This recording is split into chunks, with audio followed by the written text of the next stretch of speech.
All right, hello again. This is Jeff Scott, your instructor for the online version of 152-163 Relational Database Design for the fall 2015 semester at Blackhawk Technical College.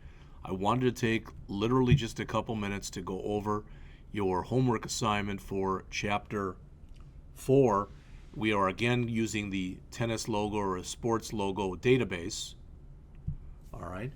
And I believe that's the one that we've been using. So it says, sports logo supplies customized clothing and accessories for sporting events. The company purchases these items from suppliers at wholesale prices and then adds a customer logo. The sales department would like to prepare reports and forms for the database. All right, I'll make sure that you have the files that you need. You will open up the item status form and layout view and create the form that's shown right here. That really should be almost just a couple mouse clicks. All right, now notice if there are fewer than 100 items on hand, the on hand should appear in a red bold format like this. Make sure you put that in. That's one of the things I'll be looking for. Save the changes to the form. Then open the inventory status report in layout view and create the report shown. So that's the item status. So open the inventory status report in layout view and create the report shown in figure 487. So notice again it's done by item type and it's sorted by description. So make sure that you add both of those. Also display in here the average wholesale price. Again, if there are fewer than 75 items on hand, the value should appear in red.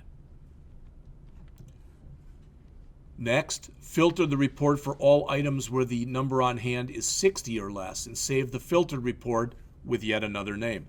Again, as I've mentioned in several other lectures, when you're naming these things, please try to come up with a naming structure that I can understand. I like it when you run stuff together, so if you wanted to call, CH3 filtered inventory status report, something like that. All right.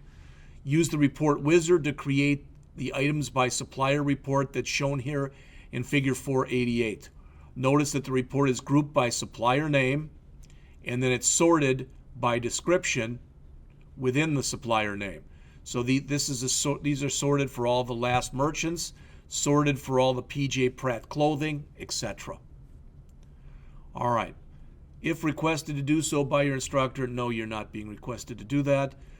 Again, finally submit the revised database. And I've mentioned this to you before. I'm saying it again, that when you're doing this stuff, I cannot repeat. I cannot read from your virtual desktop. So you will be responsible. The best thing that you can do is every student at Blackhawk Technical College, whether you're online or classroom, you all have an H drive that you can get to. Just copy your database over to your H drive, okay?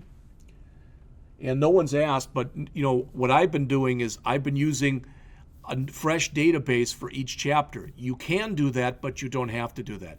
If you choose not to do that, so you're going to use the same database throughout every chapter, then please, when you are naming things, name them CH1, CH2, whatever, so I know what to grade for each chapter. All right, that's it for this part of the lesson.